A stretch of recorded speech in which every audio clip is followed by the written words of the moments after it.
안녕하세요. 레터스2 유아특수 스스입니다. 오늘은 유혹 특수교육 진단, 아이를 정확히 판단하자 라는 주제로 영상을 시작하고자 합니다. 특수교육 진단 내용은 엄청 많기 때문에 나눠서 올리도록 하겠습니다. 먼저 목차를 보시면 장애 유아 진단 및 평가, 그리고 진단 및 평가의 이해, 측정의 기본 개념, 사정 방법, 영역별 검사 도구가 있는데요.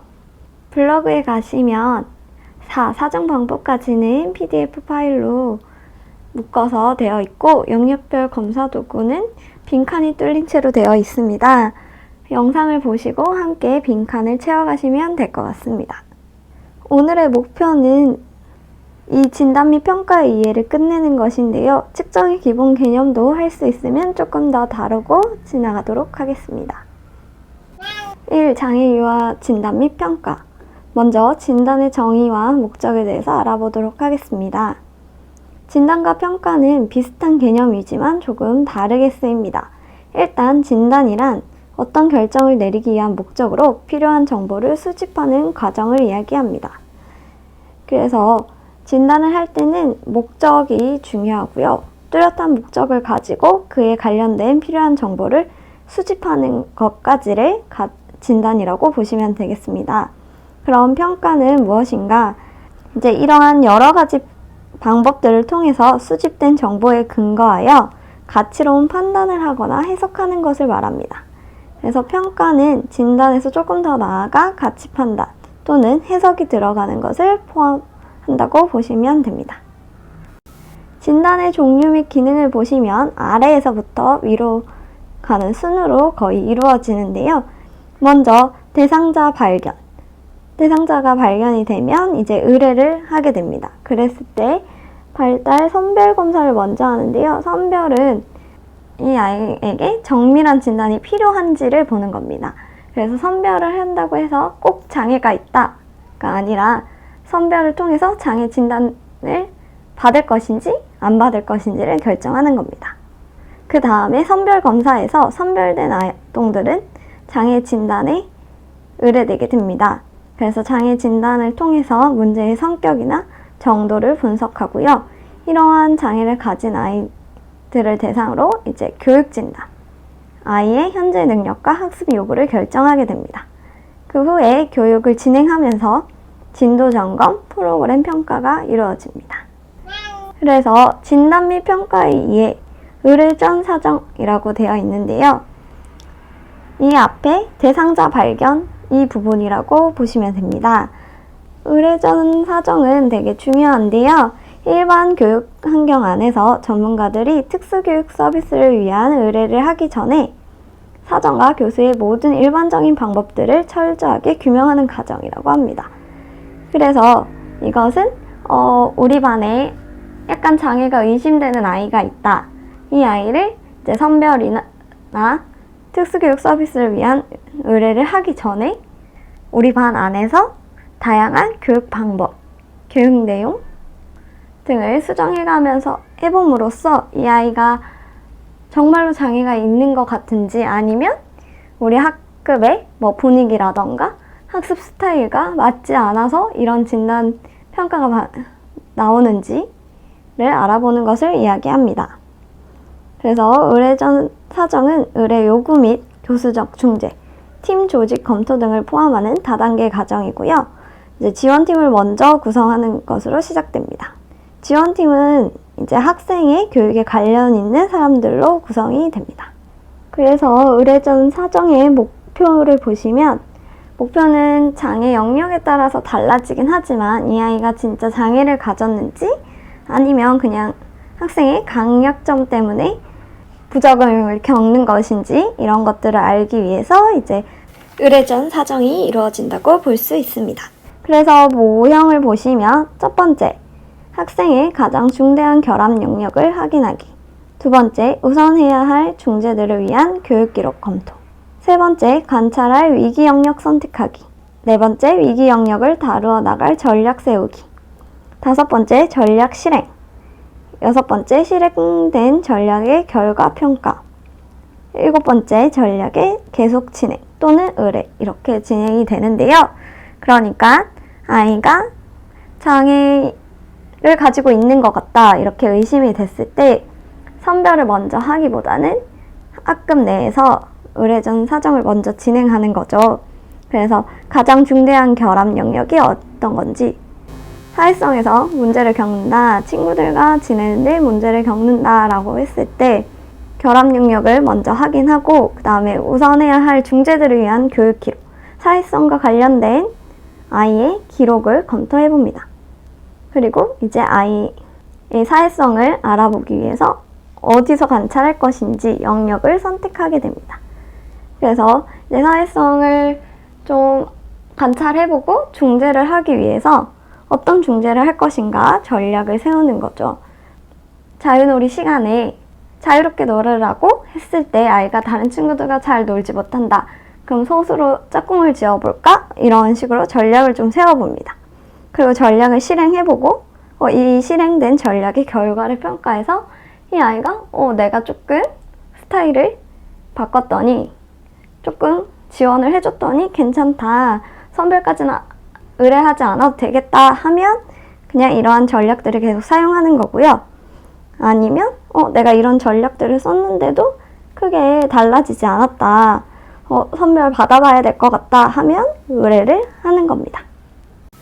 그래서 의뢰전 사정을 거쳐서 이제 그래도 평가를 받아봐야겠어요 이렇게 했을 때 평가의 단계, 아까 앞에서도 나왔었는데 선별, 진단, 적격성, 프로그램 계획 및 배치, 형성평가, 총괄평가가 있습니다. 조금 다른 점은 적격성과 프로그램 계획 및 배치인데요. 적격성과 프로그램 계획 및 배치만 보고 뒤에 가서 더 자세히 보도록 하겠습니다. 선별, 진단까지 지나가면 이제 장애가 있는가, 그리고 장애의 원인은 무엇인가, 강점, 약점은 어떤 것인가 이런 것을 판단을 했어요. 그 다음에 적격성 평가를 하는데 적격성은 아동이 특수교육 대상자로 적격한가를 결정하기 위한 평가입니다. 그래서 이 아이를 평가를 해서 얘는 특수교육 대상자로 인정한다. 그러면 이제 어떤 프로그램을 계획할지 배치할지, 그러니까 어떤 교육이랑 관련 서비스를 어디서 제공할까라는 평가를 하게 되는데요. 우리나라에서는 배치를 먼저 하고 그 다음에 배치받은 유치원에 가서 프로그램을 계획하게 됩니다. 그래서 첫 번째 단계의 선별을 보시면 보다 전문적인 장애 진단이 필요한지를 결정하는 과정입니다. 그래서 이제 유아의 현재나 과거의 행동을 대략적으로 평가해서 전형적인 발달 범위 내에 들어가지 않는 유아를 확인하는 것. 그러니까 장애인인 것 같다, 장애 진단을 받아야 될 것 같다 하는 유아들을 선별하는 것입니다. 그래서 선별 도구는 간편해야 되고 종합적인 특성을 가지고 있어야 되고, 그리고 이거는 경제성을 고려해야 되고 또 부모 참여를 보장해야 한다는 특징을 가지고 있습니다. 그래서 선별을 하다 보면 4가지 결과가 나올 수 있는데요. 아래 보시면 유아가 특수교육 서비스 적격자, 그러니까 특수교육 대상자여야 되는데 전문적 진단에 의뢰가 되었어요. 그러면 정확히 의뢰된 거여서 민감성이라고 합니다. 그리고 유아가 특수교육 서비스 비적격자, 그러니까 특수교육 대상자가 아닌데 의뢰도 되지 않았어요. 그러면 정확한 비의뢰, 특수성이라고 합니다. 그래서 선별 도구는 민감성과 특수성을 모두 가지고 있어야 한다라고 얘기를 하고 있고요. 그리고 만약에 유아가 특수교육 대상자인데 의뢰가 되지 않았어요. 그것을 부정적 오류라고 하는데 현재 장애 진단이 필요하지 않은 것으로 판별되었는데 실제로는 발달상의 지체를 가지고 있는 경우를 이야기합니다. 그럼 반대로 얘는 특수교육 대상자가 아닌데 의뢰가 되었다 하면 그것은 긍정적 오류라고 합니다. 이게 의뢰가 된 것은 조금 어쨌든 실수, 잘못된 거지만 이 아이에게 나쁜 영향을 미칠 확률은 적다는 거죠. 그래서 긍정적 오류라고 하고, 내가 특수교육 대상자인데 의뢰를 못 받아서 장애 진단을 못 받았어요. 그러면 이 아이는 특수교육 서비스를 받지 못하기 때문에 부정적인 영향을 미칠 수 있는 거죠. 그래서 부정적 오류라고 합니다. 그래서 선별 시 주의해야 할 사항으로는 일단 타당하고 신뢰도 높은 검사 도구를 사용해야 하고, 두 번째 문장이 중요한데, 선별 검사를 통한 결과가 장애를 진단하기 위한 목적으로 대체해서는 안 됨이라는 문장이 있는데, 얘가 선별 검사에서 약간 위험이 있어요, 장애 진단을 받아봐야겠어요 하는 결과를 받았는데, 이거를 그래 얘는 장애가 있네 라고 가대 해석해서는 안 된다는 이야기입니다. 그리고 선별 과정이 끝난 후에는 반드시 추후 서비스가 연계되어야겠죠. 내가 선별해서 얘 좀 의심되는데요 했는데 추후 서비스가 없다면 선별 검사를 한 의의가 없겠죠. 그래서 선별은 대량 선별, 선택적 선별이 있는데, 이제 대량 선별은 그냥 모든 아동을 대상으로 선별 검사를 한다는 거고, 선택적 선별은 이제 고위험군 아동을 대상으로 선별한다는 겁니다. 이거의 장단점은 한번 읽어보시면 될 것 같습니다. 그래서 이제 선별에서 얘는 좀 더 심오한 장애 진단이 필요해요 라고 했을 때 이제 올라온 애들을 데리고 장애 진단, 그리고 적격성 판정, 이거는 특수교육 대상자 판정이었죠. 이것을 하게 되는데, 이때 보시면 장애나 발달 지체가 있는가도 같이 보고, 그 다음에 그게 어느 정도인지, 그거 어떠한 장애나 발달 지체가 있는지, 그리고 혹시 가능한 경우에는 원인도 밝히고, 아동이 지닌 문제가 또 어떠한 영향을 미치는지에 대해서도 평가하게 됩니다. 그래서 장애 진단이 먼저 이루어지고 나면 그 결과를 기초로 특수교육 적격성이 결정됩니다. 이제 그래서 장애 진단도 받고 특수교육 적격성도 있다고 판정받은 아이가 오게 되면 이제 교육 진단이라는 걸 하는데요. 이제 교육 진단이라는 건 그 아동과 그 가족의 개별적인 필요를 위해 개별화된 진단 및 교수 계획을 하기 위한 과정 전반을 이야기합니다. 그래서 개별화 프로그램을 개발하기 위해서 하는 진단들을 교육 진단이라고 하는데요. 이제 진단팀을 꾸려서 교육 진단을 하게 되는데, 다학문적팀, 간학문적팀, 초학문적팀으로 팀을 구분할 수 있습니다.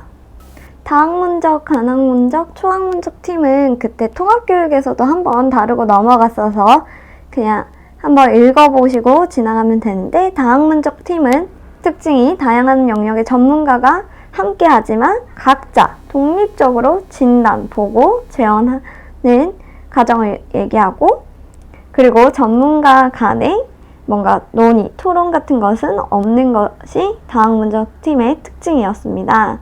그리고 간학문적 팀은 다양한 전문 영역의 전문가가 함께 하지만 진단을 각자 진행하고 교육 프로그램도 각자 하는 경우가 많습니다. 그렇지만 다른 구성원들과 의사소통하여 의견을 나눌 수도 있다는 것이 특징이었습니다.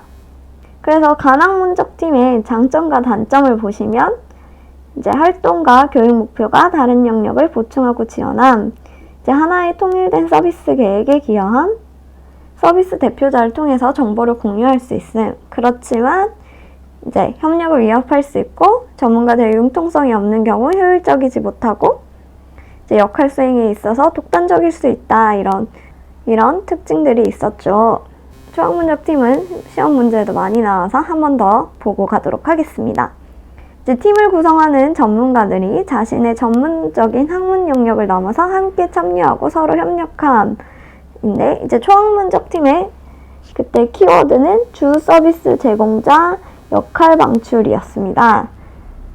그래서 주 서비스 제공자가 존재하고 다양한 영역의 전문가들이 역할 방출을 통해 주 서비스 제공자가 교육 중재를 대표로 제공하는 거였습니다. 그래서 초학문적 팀이 하는 교육 진단의 가장 대표적인 예가 원형 진단이었습니다. 원형 진단은 다양한 영역의 전문가들이 동시에 대상 유아를 진단하는 방법을 말합니다.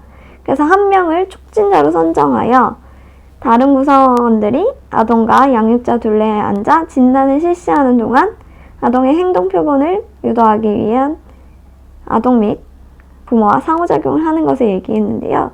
그때 이렇게 전문가들이 원형으로 둘러 앉아 있고 유아와 양육자가 있으면 촉진자가 유아와 상호작용을 하거나 부모와 상호작용을 통해서 이제 진단할 수 있는 다양한 행동들을 보여줄 수 있도록 하는 거죠.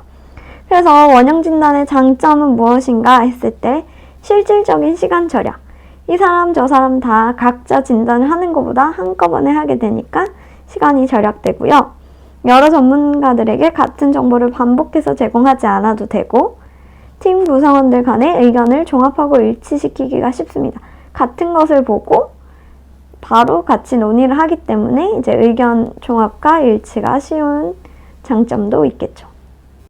그래서 원형 진단 실행 방법도 순서를 알아두시면 좋은데요. 먼저 인사하고 그냥 분위기 조성한 다음에 처음에는 공식적인 과제 중심의 진단을 하고 이제 간식 먹고 그 다음에 이야기 시간 아니면 교수 활동을 좀 해봅니다. 그리고 나서 자유놀이 한 다음에 간단한 회의를 통해서 원형 진단을 마무리하게 되죠. 그래서 공식적인 과제, 그 다음에 교수 활동, 자유놀이 순으로 이루어진다는 거 알고 지나가시면 될 것 같습니다. 그래서 이제 교육 진단을 통해서 교육이 결정되고 이제 실시를 했어요. 그러면 이제 형성평가와 총괄평가가 이루어지는데 이제 형성평가는 진도점검이라고 보시면 됩니다. 형성평가, 진도점검 똑같은 말이라고 보시면 되고요. 이제 저희가 형성평가라고 했을 때는 중간중간에 하는 걸 이야기하는 거죠. 그래서 유아의 성취에 대한 계속적인 자료 수집을 통하여 성취 수준을 평가하는 것을 이야기합니다. 그래서 내가 진단으로부터 얻은 결과가 타당한지를 확인하고 시간의 흐름에 따라 진도를 기록합니다. 그래서 만약에 이 중재가 아이에게 별로 효과적이지 않다 하면 중재 계획을 수정할 것인지 이런 것들을 결정하게 되는 거죠. 그래서 마지막에는 이제 총괄 평가를 하는데 이제 그때는 프로그램을 평가한다고 보시면 됩니다. 이거는 총괄이라고 보시면 되고요. 프로그램을 평가하는 목적은 일단 가장 큰 것은 아동이 얼마나 성취를 했는가를 보는 것이고 그리고 두 번째는 교사가 프로그램 운영을 잘하였는가 이게 얼마나 질적으로 우수한가 또 얼마나 효율적이었는가 프로그램을 평가합니다. 그리고 소비자, 부모나 양육자의 만족도는 어땠는가 를 평가하는 것이 프로그램 평가, 총괄 평가라고 볼 수 있습니다. 그래서 그 다음 장을 보시면 형성평가, 총괄 평가라고 되어 있는데 똑같은 말이니까 그냥 읽어보시가 아까 진도 점검이 형성평가 그리고 프로그램 평가가 총괄 평가였구나 하고 넘어가시면 됩니다. 전통적인 진단 방법이라고 했을 때는 대부분 검사 도구를 활용한 것들을 얘기합니다. 우리가 잘 아는 카스라든지 아니면 웩슬러라든지 그런 검사 도구를 가지고 하는 진단 방법과 도구들이 지니는 제한점이 있어서 이제 새로운 사정관, 새로운 진단에 대한 인식이 생겼다고 보시면 되는데요.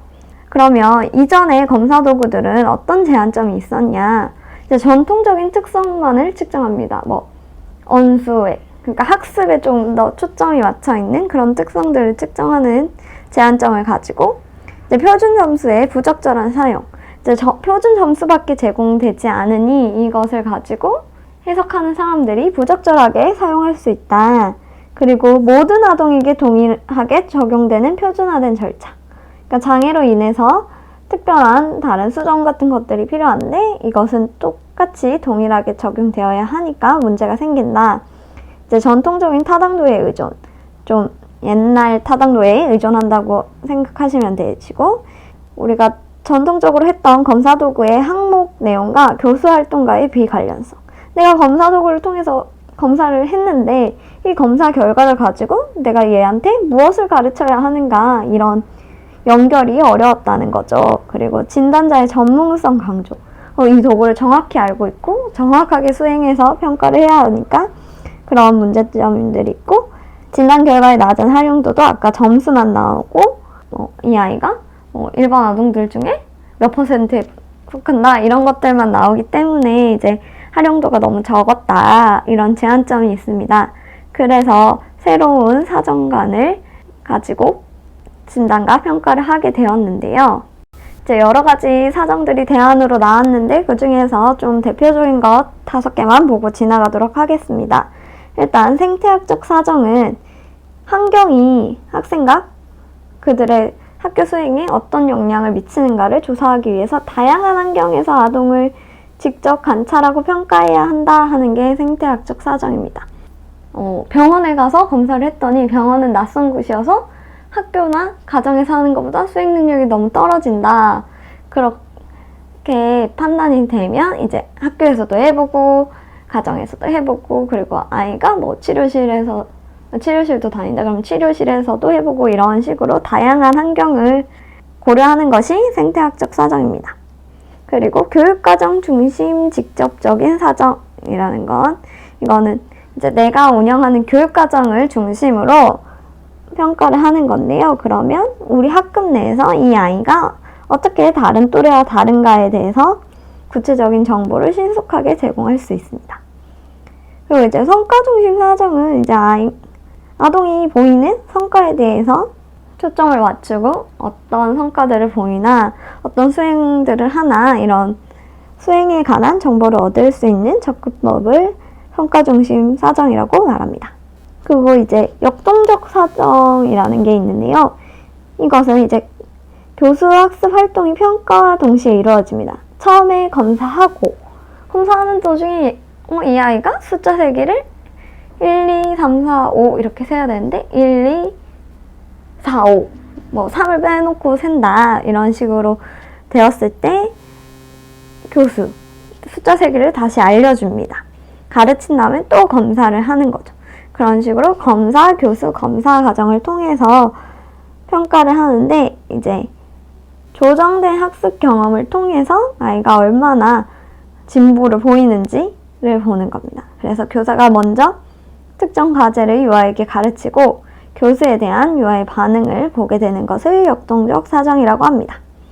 그리고 학습 스타일 사정은 이제 말 그대로 학습 스타일을 평가하는 건데 이제 어떤 학생 같은 경우에는 글로 써서 외우는 걸 잘한다.